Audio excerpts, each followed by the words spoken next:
Halo, ketemu lagi dengan saya Doki di sini, host dari podcast 40 Talks. Di episode 11 ini, saya akan melanjutkan bagian kedua dari trilogi puisi karya sahabat saya Sonia Prabowo yang dikutip dari bukunya Moods 50 untuk 50. Yuk, kita dengerin episode 11 ini sama-sama.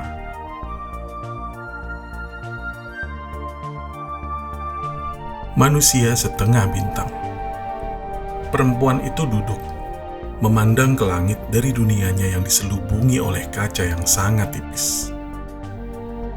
Dari ruangannya yang hangat, dia nyaman memandang jutaan bintang yang bertabur. Dadanya seperti tertusuk-tusuk ribuan jarum. Kesedihan dan kepiluan tercurah. Apa yang terjadi, pikirnya.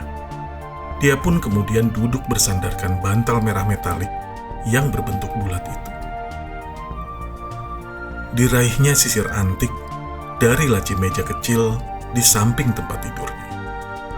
Dan ia pun mulai menyisir rambut hitamnya yang panjang dan tebal.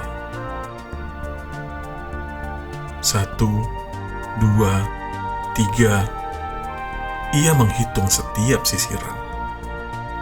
Dia memejamkan mata, merasakan kenyamanan permukaan gerigi sisir yang mengenai kulit kepalanya. Rambutmu panjang dan sangat tebal, PJ. Diciumnya ujung rambut yang dipegangnya. Aku cinta rambut panjangmu. Tolong jangan dipotong ya. Disisirnya rambut yang panjang itu. Ini sisir peninggalan orang tuaku. Sebuah sisir logam berukir yang berwarna kekuningan itu kemudian diberikan kepadanya. Air matanya menetes mengingat saat itu. Emosi yang terlibat membawanya kembali ke ruangan ini. Tugas menyebarkan kebaikan dan kedamaian yang telah diembannya selama 200 tahun, dan baru kali itu dia gagal.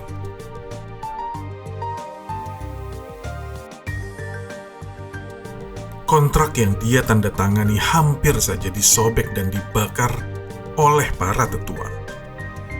Dia berhasil meyakinkan mereka agar hal itu tidak akan terjadi lagi. Perempuan itu adalah keturunan ke-8 tetua Zevlah. Tetua yang berjasa bagi dunia itu. Perempuan itu harus membayar kegagalannya dengan mengabdikan diri dalam komunitas spiritual masyarakat. 19, 20, 21. Kebaikan dan kedamaian adalah tujuan hidup komunitas itu.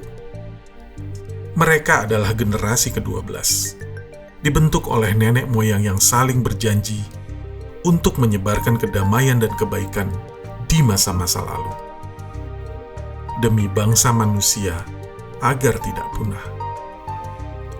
Mereka adalah manusia setengah bintang. Nenek moyangnya adalah manusia bumi dari abad ke-24 dengan teknologi yang sangat maju. Dunia mereka kini bernama Sayen, suatu planet kecil yang terletak beberapa tahun cahaya di luar galaksi Andromeda. Sambil menyisir, perempuan itu berjalan menuju balkon. Rambutnya yang merah melambai-lambai terkena angin. Dilihatnya Karza, kendaraan komunitas individu yang lalu lalang ke sana kemari. Lampu-lampu yang berjejer sangat rapi di Apartwest, rumah tinggal komunitas, terlihat dari balkonnya. Lalu tiba-tiba,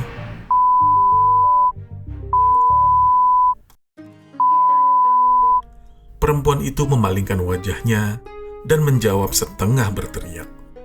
"Ya? James? Betalia James? Ya, saya sendiri." Sambungan jarak jauh dari diksi. Apakah diterima? Pasti Suzetep, sahabatnya. "Ya, tolong sambungkan." "Tep, sahabatku, selamla. Selamla James, apa kabar manisku?"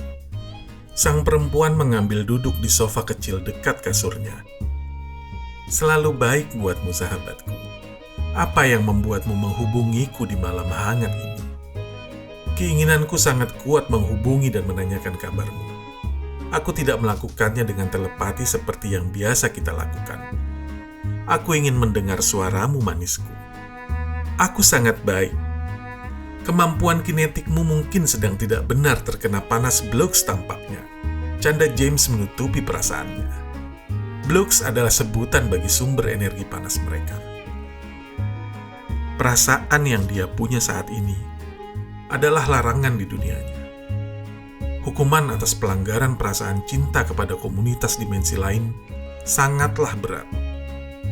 Beberapa saat, percakapan itu telah selesai. Perasaan James sedikit terobati. Dia bersikap untuk menyambut hari yang baru. 74 jam bumi adalah satu hari di Sion. James lalu mempersiapkan segala peralatan doa pagi itu. Dari Cegalza altar sampai Sogalza, lonceng kecil yang dipakai untuk ritual berdoa masing-masing individu. Semua dipersiapkannya dengan baik. Setengah bilu lagi mulai. Bilu adalah kira-kira 83 menit waktu bumi. Ukuran untuk 1 jam di Sion. Dia membawa rambut panjangnya ke atas dan memuntirnya dengan tangan. Dijepitnya rambut itu dengan penjepit. Lalu dia mematut diri dan memakai selendang bernuansa keperakan, sesuai dengan warna baju doanya yang panjangnya menyapu tanah. Lalu, ia kemudian bergegas keluar ruangan Cegalza untuk menyambut para pendoa. "Selamlah pendamai James," ujar para pendoa yang berdatangan sambil mengatupkan kedua tangan sampai ketinggian hidung diiringi anggukan. "Selamlah," balas James dengan takzim. James kemudian memasuki ruangan Cegalza bersama para pendoa. Bersama-sama mereka lalu menunggu sang pendeta tinggi memasuki ruangan yang sama. Kebanyakan dari mereka menundukkan kepala sambil mengacung-acungkan Sogalza sehingga ruangan menjadi riuh karena hiruk-pikuk pendoa serta nyaringnya lonceng kecil itu. "Selamlah." Akhirnya, pendeta tinggi memasuki ruangan disambut oleh Sogalza yang dilambai-lambaikan oleh para pendoa, yang artinya mengeluhkan kedatangan.